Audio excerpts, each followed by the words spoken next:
Well, it seemed like Joel Dublanko just jumped off the page for a lot of people, especially for you. What sealed it for you? Well, I mean, he's a local guy, number one. Number two, he's high character, and that's before all the football stuff. When we made the calls with all the teams he's been involved with, I mean, they had nothing but good things to say about his character, his work habits, his ability to fit within the team. And like I say, that's before he leads the team in tackles. And so he checks all the boxes.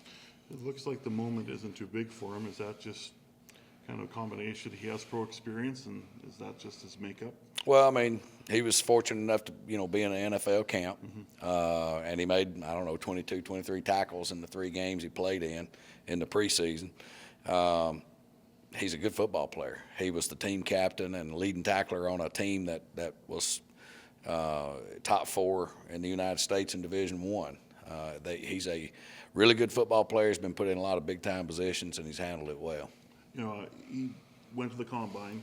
He didn't have to go to the combine. That might not have changed his status with anyone, but he said, I wanted to go and perform in front of coaches and have new times. And then he didn't practice the last day because he was hurt, and he still went on the field and was supporting players. So what did you see from the combine? What really impressed you? Well, I mean, it's the same things. I mean, in the interview and all the, you're evaluating even when he doesn't know that you're evaluating. So you're watching what he does the entire time. I mean, and like I say, he checked all the boxes, and I think a lot of other people liked him pretty well too. A lot of linebackers off the board for you. Tell me about the other picks with Bonome and. I'm sorry, the names are. Well, DK Bonome. One of our guest coaches last year was the special teams coordinator at South Alabama, and so I was able to, retrieve a lot of the information about what went on at South Alabama. He had followed.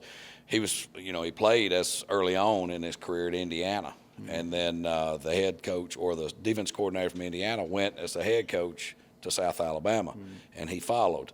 He made some mistakes along the way, but he's a high character kid that just made some mistakes. He's marrying a lawyer, and he checks all the boxes too. I mean, he's a good kid, and that's before the 37 vertical, and his 235-pound guy that can play multiple positions. So we'll look at him at rush, we'll look at him at quick, Mike and Will, and we know he can play 4 teams.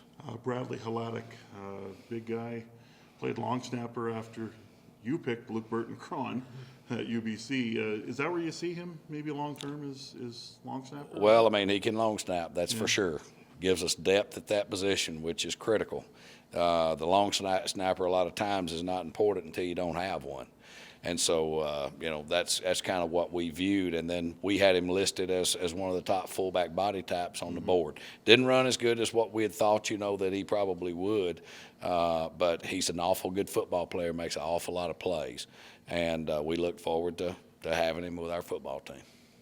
Saw a guy, Miembi, later on that you picked up.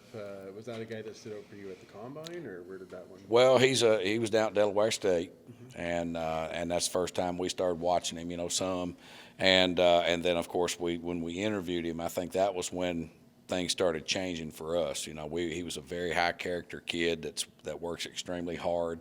When asked if he wanted to go back to school, he was like, "Nope, I'm not going back to school." He wants to play football, and so that's important to us, is to have guys that can line up and play 4 special teams and that love the game of football, and that's kind of what we're hunting.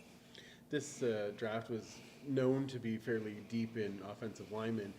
You picked up some free agent guys that were former first round. That's right. Did that help with maybe needing not to go so heavy into that? Well, once the guys from the NFL, and we thought that a lot of those 5 guys, or however many it was, we thought that they were going to go to the NFL because they're looking for the same thing we are. When I was in Cleveland, we were looking for the same thing that the CFL teams were as offensive line. So, and when those kids tested as well as they did, and then they ended up, it shocks me that the big Buffalo kid didn't go. Yeah. And so when we saw that happening, I told G, I'm like, what's the odds of these kids being able to come and compete with people with experience anyway? So are we not better, with Grahovic, who's got experience, or with one of those 2 guys who once upon a time were very highly thought of across the league as well? And so we're only looking for the sixth guy. That's Right. all we're looking for. And so that's kind of what we're looking at, and so that allowed us to go and do what we did during the draft. Ask you about global pick, Milwaukee Clemens, who really seems like he could step in and do some good things for you. Yeah, both of the global guys were connections that we had down south. Mike Davis had the kid signed to play arena ball down at, or indoor ball at Las Vegas. Then we found out that he could be a global, and so he got his global status, and so it was a no-brainer that we're going to take a guy that was a special teams captain type guy at Nebraska that made plays, that started some games at middle linebacker. So I mean, he's a guy that also can play special teams and has played them at a high level. I mean, Nebraska plays good football.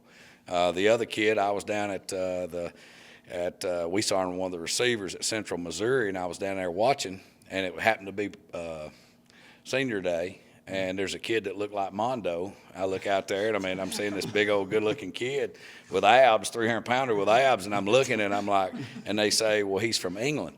So I tell the offensive coordinator, I'm like, man, you need to get that kid to put in his global stuff. So we got that finally done, and so between the two, we feel good that they can come in and compete for jobs. That's kind of what we're looking for. And he signed an undrafted free agent contract with the Rams. He's good enough to go to the Rams. He's a 500-pound bencher, lacks a little bit probably lower body flexibility. He's very explosive, 34 vert for a 300-pounder, but he has enough to where they were going to bring him in and take a look at him in the NFL. So we'll see what happens around the 9th or 10th when he goes down to rookie minicamp.